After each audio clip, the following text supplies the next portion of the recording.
नमस्कार. आजचा आपला स्टडीचा टॉपिक आहे study of सिंजिंग. सिंजिंग is one of the type of preparatory process. असं म्हटलं आहे की सिंजिंग प्रिपरेटरी प्रोसेसमधला एक टाईप आहे.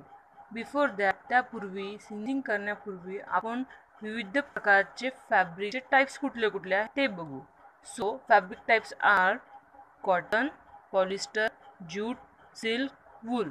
हे काय आहे, वेगवेगळ्या प्रकारचे फॅब्रिक्स आहे.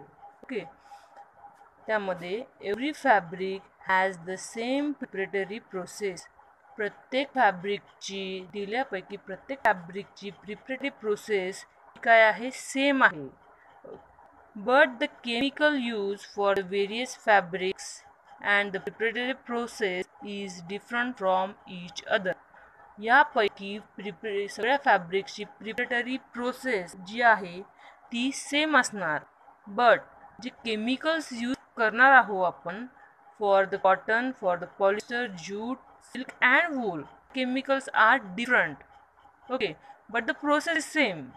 The process of singeing is same, chemicals are different. The temperature required is also different.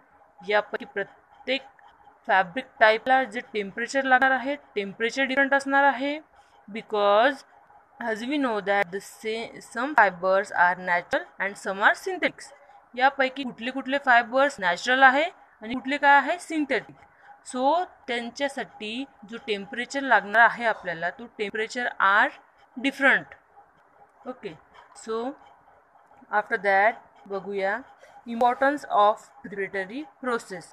Preparatory process का बरं महत्त्वाची आहे, का बरं केली पाहिजे. So in that it removes impurity from fabric like dirt and dust.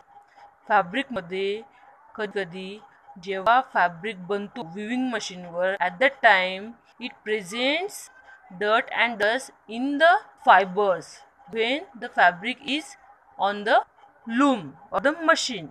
So to achieve degree of whiteness का बरं करायला पाहिजे की फॅब्रिक जो काय आहे, जो काही कपडा आहे त्याच्यामध्ये डाय व्यवस्थित बसला पाहिजे. त्याकरता आपल्याला त्याची व्हाईटनेस, सगळ्यात पहिले व्हाईटनेस वाढायला पाहिजे फॅब्रिकची. So to improve the lustre of the fabric, that is fabric जो आहे फॅब्रिकची लस्टर वाढवायला पाहिजे, दॅट इज त्याची जे आहे चमक वाढवायला पाहिजे आपण. It prevents pilling present on